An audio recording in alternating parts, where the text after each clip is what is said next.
Allsop, thanks very much for being here with us. My pleasure. Appreciate your time. Oompher is all about inspiring people to achieve extraordinary things. So how and what during your life and career has inspired you? Biggest inspiration, it had to be Sir Hillary, without a doubt. You know, just coming from New Zealand, pretty humble and summited Everest. You know, absolutely without a doubt, it had to be Sir Hillary. Yeah, awesome. And have you had some quite good mentors in your flying and in your career, your adventures as well? Very good mentors in my flying. A 747 captain who's retired now, a guy called Gary Spicer. He was one of my mentors, and then also the current chief pilot of Air New Zealand, Captain Dave Morgan. He was one of my mentors as well when I was growing up, and he actually sent me solo. So very good mentors there. Climbing, yeah, I've had two really good mentors, a guy called Paul Scaith and David Hiddleston. They both taught me how to climb down the South Island with aspiring guides. Okay, and in terms of the flying, did you sort of formally reach out to those guys and ask for some advice, or did you know them beforehand? I had met Gary, and Gary was giving back to aviation, so he was helping young people learn to fly, and Dave was doing the same as well. So I was just fortunate enough to meet them, and they knew I was keen, and I was working pretty hard to save my money working in the local supermarket after school, so pretty motivated, and they were just helping people. Yeah, awesome. And it was in 1995 when the twin of you were flying, ran out of fuel, and you were plunging towards the ocean, about to die, and you wrote a note to your girlfriend and so on. Was it sort of at that moment that you thought, if I get through this, I'm going to do everything I can to live an extraordinary life? No, because I mean we were 3 hours off. We were 1 hour offshore, and we had 3 hours of fuel still on board the aeroplane. We couldn't access it, and we thought we were going to die. There was no two ways about it. No one had ever survived that far offshore in history. So there was no thinking, if I get through this, we were pretty sure we did have a chance. But at the same time, we were really motivated to do everything that we could properly and professionally to try and get the best outcome we could. It actually came down to a lot of luck. But coming back from that sort of incident, what's the best way to describe it? I don't know, it made me feel that life was really short, you know, and you had to make the most out of it, and it probably was a catalyst. I mean, a lot of people say to me, you know, it was always in you, Mike, but I honestly think that incident was probably a big catalyst for me to go out and make the most of my life. Yeah, and with 300, I mean, the Coast Guard told you 300 planes had gone down, everyone died, you're the first one to not. I mean, that must be pretty humbling or you feel pretty lucky. Yeah. I can't find that statistic, but the Coast Guard Colonel said to me on the radio, he said, Mike, we know of 300 aircraft that have gone down, 1,000 people have vanished, you're the only ones to survive, how did you do it? And we put out a Mayday call really early, so they actually managed to get to us, and they had never managed to get to any other aeroplane beforehand. So two F-15s were flying around us and a Hercules, and it was very dramatic rescue. Absolutely, and from a young age, I mean, you dreamed of becoming a pilot. What attracted you to flying in the first place? I went to the airport and I saw a crew hop off a 747, a New Zealand crew, and from that day on I decided I want to be a New Zealand pilot. But I was average at school, very average. So I went and found the smartest guy in school and I asked him how long he was going to study for his exam on Friday, and he said 20 minutes. So I studied 20 minutes and I got a D, I got 46%. So that made me really mad. So I went back and I studied for 4 hours and I got 96% and I topped the class. And then from that day on, I worked out it wasn't how brainy I was, it was how hard I was prepared to try. So I just tried extremely hard and then did very, very well. Yeah, and you believe that people wanting to get into become pilots and so on, if they do work really, really hard, they can get there? Absolutely. It's all about your determination. It's all about trying your best and giving it everything and working harder than the next person. Yeah, exactly. So in terms of flying, for all the people out there wanting to become pilots and so on, what would your key bits of advice be for them? Study hard in school, and you know, make it your passion. Go out to the aero clubs and do your research and start flying. You know, people say it's expensive. It was expensive when I was there in the early days. It's relative. So once you start flying and you find it's your passion, then just keep flying, doing everything you can. Yeah, and we've hundreds of people, I guess, all over the country who are flying, probably really wanting to get airline jobs, but obviously there's only a limited number out there, whether that be New Zealand, Emirates, Singapore, whatever. What would you say is the key differences between a pilot that has that spark, I guess, to become an airline pilot and the ones that don't? What would you say is the key thing that differentiates that? Well, It's hard to say the key thing from an airline pilot point of view. Yeah. The world operates on relationships. And if you're very good at relationships, you get more opportunities, obviously. Yeah. So it's about getting on well with people. It's also about having the right qualifications. I suppose there's a little bit of luck involved, but not much. I think that the harder I work, the luckier I get. Yeah. So a lot of it's about hard work and determination. Okay. And what about networking with other pilots, management, and so on? Is that quite important, or? It is to a certain extent. Absolutely. That comes down to the relationship. So people know you. They know you're a good guy and you're a hard worker and you're reliable, and you've got all your exams, and they're more than likely to give you a job than if you're just writing somebody a letter saying, "Hi, my name's so and so. Please give me a job." Yeah. And do you see any I guess mistakes that you observe that young pilots are making when trying to become airline pilots that you would like to pass on some advice to them? Never give up. Yeah. I see guys getting so close. They get the commercial, they get the enrichment ratings, and then it gets a bit hard. Just don't give up. Come up with a big plan and then break it into small parts, like I said in my TED talk. Yeah. And if you have to go to New Guinea to get your hours up, then go to New Guinea and do it. If you have to go to Africa, the same thing. But just never, ever, ever give up. I've seen a lot of guys get so close, and then when the going gets tough, they give up. And from being in New Zealand airline pilot, what do you reckon differentiates Air New Zealand from other airlines? Is it? Well, we're the best airline in the world for a start. We've won lots and lots of awards, and I'm super proud to be an Air New Zealand pilot. And I just love my job. And so, I don't know who said it, but someone said if you pick a career that you love or a job that you love, you never work a day in your life. And I really enjoy the job. Yeah, absolutely. I just want to talk briefly about your adventures now, Mike. You're the 29th Kiwi to climb Everest. You ran 7 marathons in 7 continents in 7 days, which is just amazing. And the world's highest marathon, 18,000 feet in Nepal. All amazing things. Why did you want to start doing these absolutely incredible challenges in the first place? Well, it started with mountaineering because I got into New Zealand at age 26 and I got a little bit lost.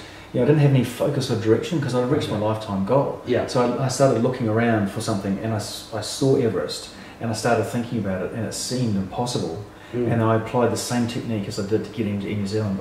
I broke that huge goal into small parts and started working my way. But I fell in love with mountaineering and it became a real passion. So I climbed all over the world, finally climbed Everest. And then after summiting Everest, Everest is so dangerous. It's almost insane. It's so dangerous. So I needed my children need a father more than I needed to go back and climb big scary mountains. But I love the big challenges. So I read Sir Ralph Fiennes' book, Mad, Bad and Dangerous to Know, and he was the first guy to do it. So and that was me. It captured me from the moment I read it. But I'd never run a marathon before. So and there's your adventures have to have a risk of failure, but the risk of failure doesn't have to be you getting killed. So risk of failure in 777, so I just didn't do it. And it happened the first time I tried. I ended up with a stress fracture on my back. So I had to recover, and and I never gave up and carried on.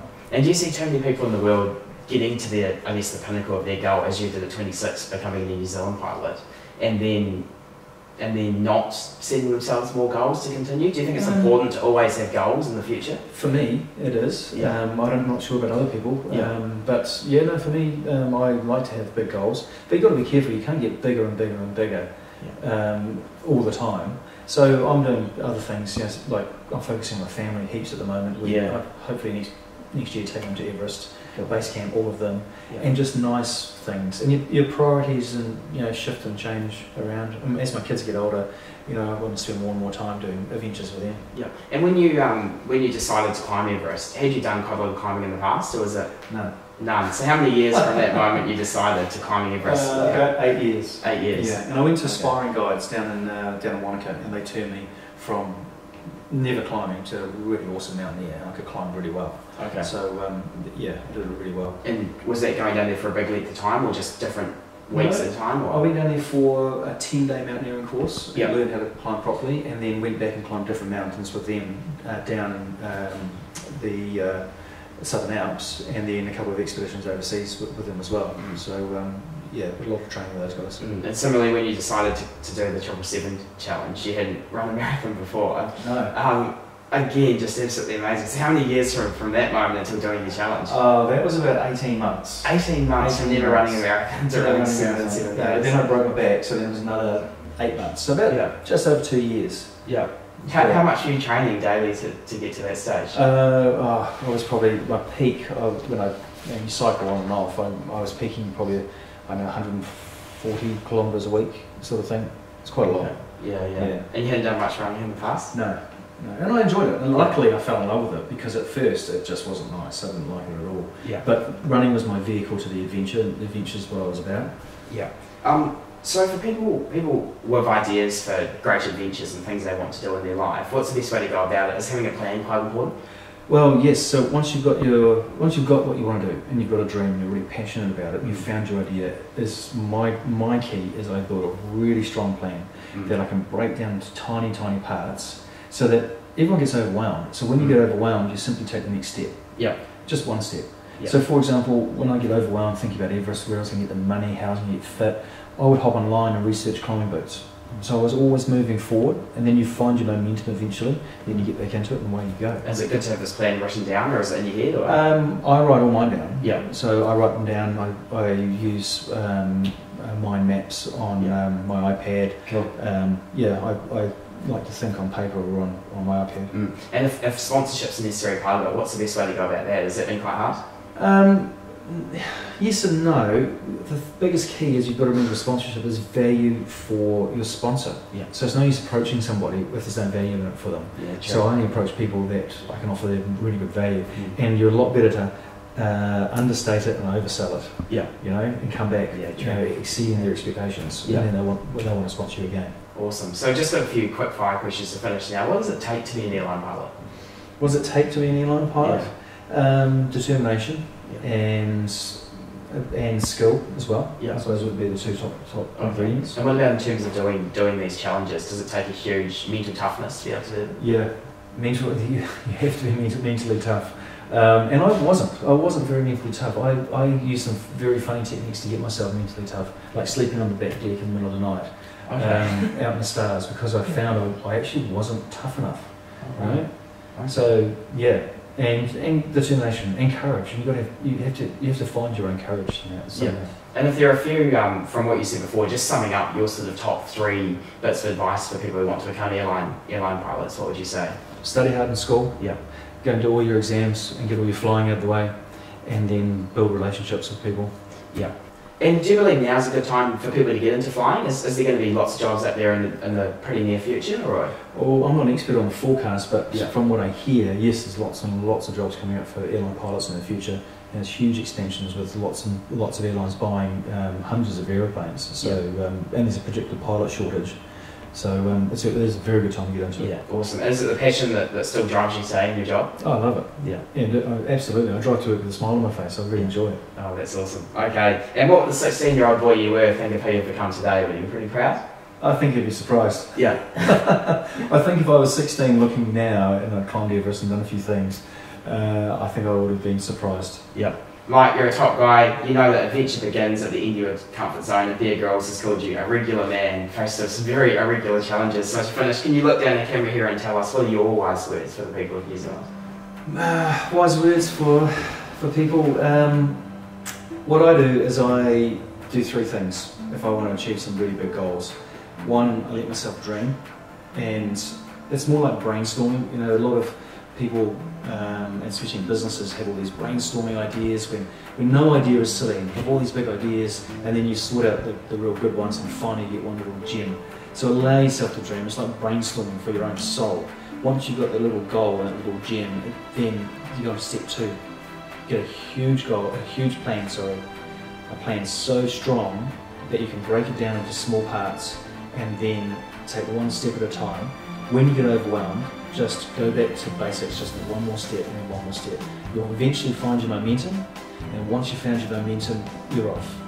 And the third thing, and probably the most important thing, is never, ever, ever give up. Because if you don't give up, you can't fail. Great, thanks. Mike, we'll stop. Thanks so much. Thanks, buddy. Cheers. Appreciate it.